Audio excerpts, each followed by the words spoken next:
you are thinking in a resistant manner about anything in your experience, then you are pushing that away along with everything else, right? So I'm curious to look up and see for animal messenger, bee spirit.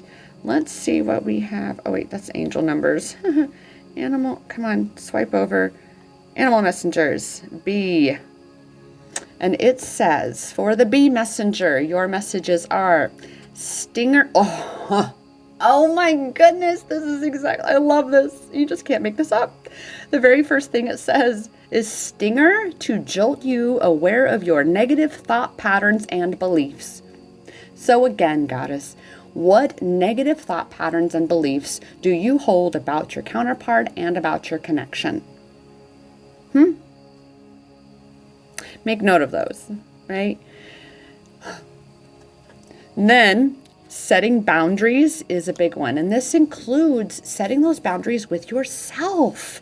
Setting those boundaries with yourself so that you stop watering the weeds and you instead are pivoting and growing your garden in your mind so that your mind is supporting you rather than sabotaging you. Have energetic protection of yourself. That's the bee messenger.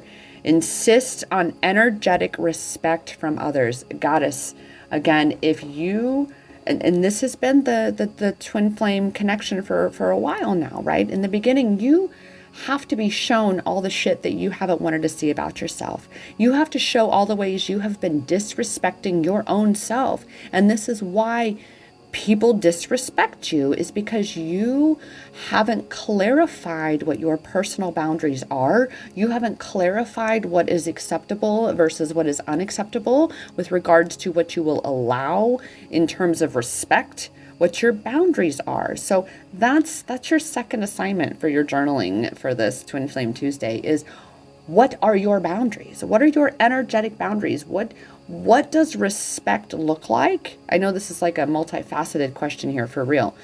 What does respect look like for you, right? When you are respecting yourself, what does that look like?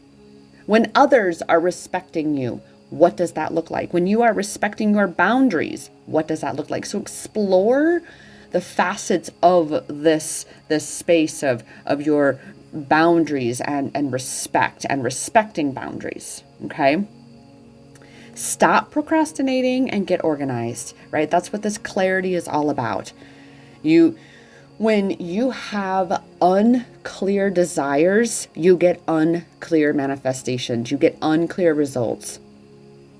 And that's definitely what this twin flame journey is very much about. It's about manifesting what you desire, but at the same time, recognizing that you have to detach, you have to be okay, perfectly okay, with not getting it for maybe 20 years. You don't have control over when or how.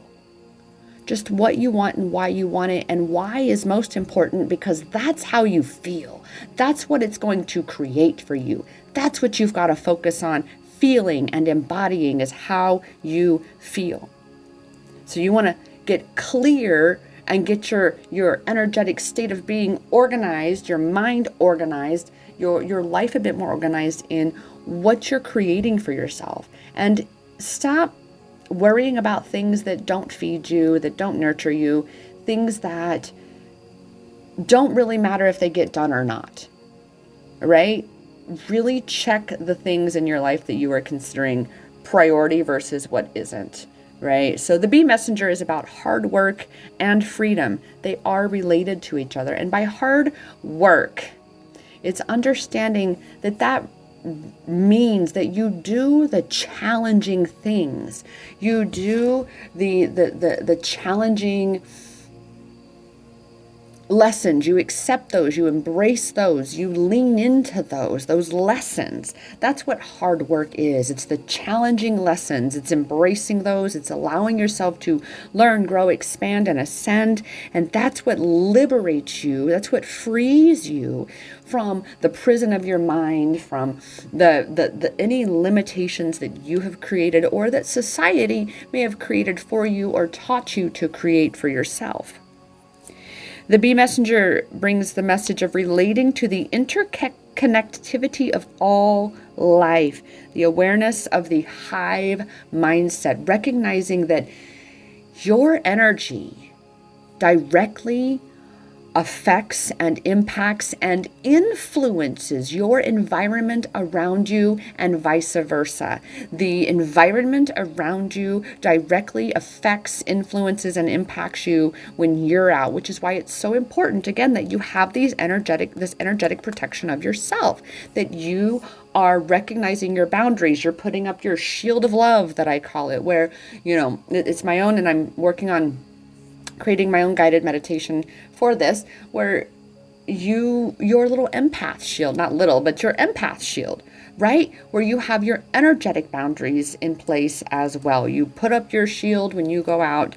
Again, you recognize that you are being influenced, but that at the same time, you then therefore have the power to influence your environment. So what's it going to be for you today, Goddess? Are you going to go out and be at the mercy of your environment, or are you going to go out and are you going to influence your environment by being that co-creator that you really truly are, and stepping into that power? The bee messenger is associated with goddess energy and the nectar of the gods. Listen, Goddess, honey, I am so addicted to my favorite local honey. In fact, I have to put his website down below here, local to Arizona. My favorite is the desert mesquite. Never in my life did I ever finish a jar of honey.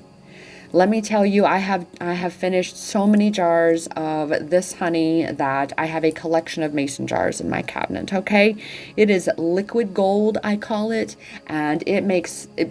People who come to my house, when I offer them a cup of tea, oh, I've had your cup of tea before. I would love a cup of tea. Yeah. Because of what I create. It's a whole experience, right? And that's what this is about. The experience that you're having. How do you want to feel, right? Look for how it can feel good. Allow it to feel good. Right? Because right here, it's time to let go of who and what is misaligned and making you uncomfortable and unhappy. Whatever it is, and I even needed this. Whatever it is in your life, Goddess, recognize for yourself any cycles, any patterns, right? This was why the Divine Feminine had to take a break from the Divine Masculine. This is why. Because of the toxic cycles and patterns that have been just perpetuating over and over and over. And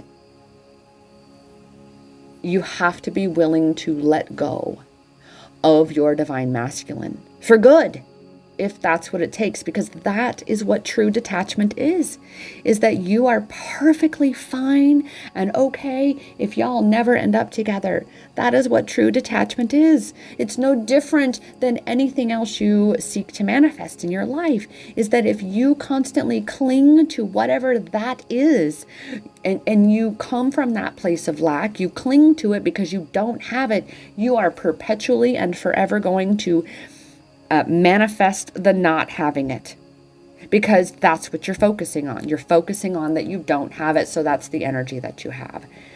But in order to really truly align with what you do want, you have to let go of what is making you uncomfortable and unhappy. What is creating those blocks and resistance within you and keeping at bay what you desire, including your twin flame from coming in for those who do want that communication from him right now.